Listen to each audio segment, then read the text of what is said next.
Hey guys, welcome back to our channel. We are recording this Tuesday, November 20th, and it's Matt's birthday today. So say happy birthday to Matt in the comments below. He's 29. Getting up there, babe, almost 30. Soon. Big 3-0 next year. So. It is, yeah. So this video is all about how to pay off your debt the fastest using our debt tornado strategy. If you watched last week's video, we broke down the snowball, the avalanche, the tsunami, and introduced our tornado. And now we're diving deep and showing you exactly how the tornado works. So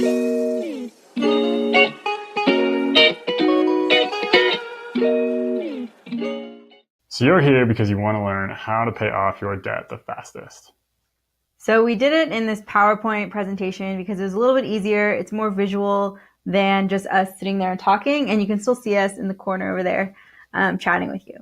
So yeah, guess how much faster you can pay off your debt using the tornado than the snowball. Leave it in the comments below how much faster you think, if it's 10%, 20%, 30%, 50% maybe. You'll find out. Up to 20% faster, with a little bit of help from yourself. We'll go into detail about what that means specifically. So the Own Your Future method of debt paydown can get you out of debt up to 1 year faster than the snowball method. And we coined this phrase, the debt tornado, because all of it is weather related, and we just wanted to jump on board for that weather party. So meet Debbie. She recently joined our Own Your Debt program and has $40,000 in credit card debt spread across 5 different cards, all with different balances and different interest rates. She's, just like your typical American. We'll go into a little more of her financial situation here. So she has 5 different credit cards, and they all have different balances on them, and they all have different interest rates on them.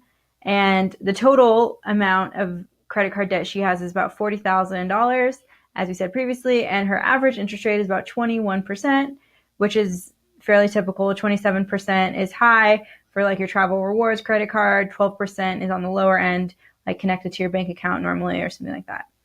So yeah, her minimum payments all add up to be about $1,130 per month, which is a lot. It's like a mortgage payment. When we look at Debbie's income, after she pays for all of her housing and food, all of her needs, she has another $1,200 left over that's going to be going towards this debt. So as you can see, that's not much more than her minimum payment.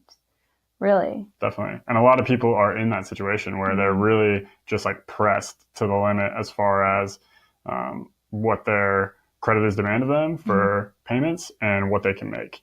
Definitely the biggest thing to start with is to try to distance that gap between your income and your expenses, so you have more and more money to put towards your debt. That's going to help you eliminate it a lot faster. But we figured we would use Debbie as this example so you can kind of see how the strategy plays out for her. So yeah, Debbie came to us not really knowing what to do. She had a lot of questions, like should she focus on building an emergency fund? Like a lot of people recommend building $1,000 emergency fund even before you start tackling your credit card debt. She wonders if she should follow the snowball method and pay off the smallest balance first, as what's a lot of people recommends too, and a lot of people had success doing that too. And she also wonders what she should do if an unexpected expense comes up. You know, if she doesn't have an emergency fund, where should she take that? And yeah, how should she go about tackling this debt? So Debbie feels overwhelmed and out of control when it comes to her credit card debt, which is absolutely understandable. I think there are a lot of people in the same place, especially if you have like $40,000 worth and you're paying almost $1,200 a month towards your payments. It can seem really overwhelming, really hard to know what to do, where to start, and how to tackle it most efficiently. So thankfully, Debbie joined our program, and she is now a step-by-step guide in tackling her debt. And we're going to show you our recommendations for her so you can get a preview of how you can apply our strategies to your personal situation. So here you can see Debbie's timeline to debt freedom. She joined the course in November 2018, and that's when we put this projection together. You can see if she used the debt snowball method, she would pay off her debt in November of 2023. If she used the debt avalanche method with a $1,000 emergency fund, she would pay off her debt about 3 months earlier in August of 2023. And using the debt tornado strategy, she'd be able to pay off her debt in March of 2023, which is almost 6 months earlier than the debt avalanche method. And 9 months earlier than the snowball method. So how much money does Debbie save even doing this method? So Debbie would save almost $8,450 in interest payments by using the tornado method. Imagine what you would do with an extra $8,400, $8,500 sitting in your bank account. You could take a trip to Europe. Could invest it. Do a lot of cool stuff. So now we want to talk about how the debt tornado method works and why it's able to get you out of debt so much faster and save you so much more money on interest. So Debbie pays down her debt by highest interest rate first. The debt tornado is basically a little tweak on the debt avalanche strategy. The biggest tweak is that she does not keep an emergency fund. And I know a lot of you are throwing up some red flags there, and you've been taught, you have to have an emergency fund that's there to keep you out of credit card debt. But here's the situation. You're already in credit card debt. So by keeping this money, you're actually causing yourself to pay more in interest than you would if you put this towards your debt immediately and started just tackling that top interest rate debt from day one. And we'll go into a little bit more detail about that. Now, without an emergency fund, people always ask what happens when we have an unexpected expense. So in Debbie's case, we estimated that she would have a $1,000 expense every 6 months. And that would account for some of those random unexpected expenses. Now, Debbie would put that expense on her lowest interest rate credit card. So here's why we think that emergency funds are pointless when you have credit card debt. So with $1,000 sitting in a saving account, how much interest are you earning on that money? Maybe 1%? 2 if you're lucky, yeah. Yeah, 2 if you have a high interest rate savings account. So you're not earning much money on that $1,000.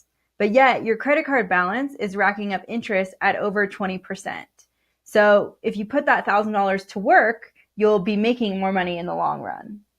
Yeah, think of it this way. You're saving yourself that 20% interest that you're paying on that credit card balance because you could have reduced it by $1,000, but instead you're keeping this $1,000 in your bank account to prevent yourself from putting a little bit extra money on your credit card when you have an unexpected expense. We don't think that makes sense mathematically. And we'll talk a little bit more about the psychology and the emotional aspect of the strategy. So why do so many people recommend the snowball method of paying down debt when the tornado is clearly more advantageous? That's because paying down debt is exhausting and you have unexpected expenses come up that make you feel like you're derailed and off track and make you want to give up on your debt pay down game. So psychologically, if you have that emergency fund, it helps people to feel like, okay, I'm not derailed. I have this. I've prepared for this. I've planned for this, which makes sense. So given that it's obvious that so many people suffer from fatigue in paying out debt and feel like they're overwhelmed and get off course, how do we at Own Your Future prevent debt pay down fatigue while following the strategy that makes the most sense mathematically? So we really stress community, accountability, and identifying unconscious money habits. So the first part of our course, or the first thing we do with any coaching clients, is we really try to tackle how you relate to money, how you think about money, and dig up any past traumas or any past money experiences that can impact you negatively and cause you to have some of these reactions when you meet obstacles, because that's going to happen. And the community aspect, obviously they're just to support you and keep you going, keep you motivated. People share their wins, people share their failures and struggles, and it really helps everyone just understand that there are other people going through the same thing you are. A lot of people are in it together, and by working together and supporting each other, you can get to the other side. So if you want to join our community, make sure to download our money checklist, which is what we do and what we recommend our clients to do every single week. It just takes 10 minutes. It gets you on track to achieve your financial goals, and it's super quick and easy. And it's all at the link in the bio below. You can also, if you are ready to take the next step, you can book a free call with us. We do 15-minute discovery sessions to really help you to understand those unconscious money habits and patterns that might be sabotaging your goals. So here's what some people are saying who have coached with us and who have taken our course, that they finally feel on the same page financially, that their wife and them are able to talk about money better, and that we have shifted the way that they think about money. So if you're ready to own your debt and tackle the tornado method strategically and with care and confidence, you can schedule a call, talk to us. We'll see how we can help you best, whether that's coaching, courses, just, our free material. We always are going to give away free material that will always be available. So wherever you are at your journey, we have something for you. Definitely. So leave us some comments below. We want to know what you think about this method, about this video. If you're interested in other finance videos, definitely subscribe and ring the little bell to be notified every Wednesday when new videos come out.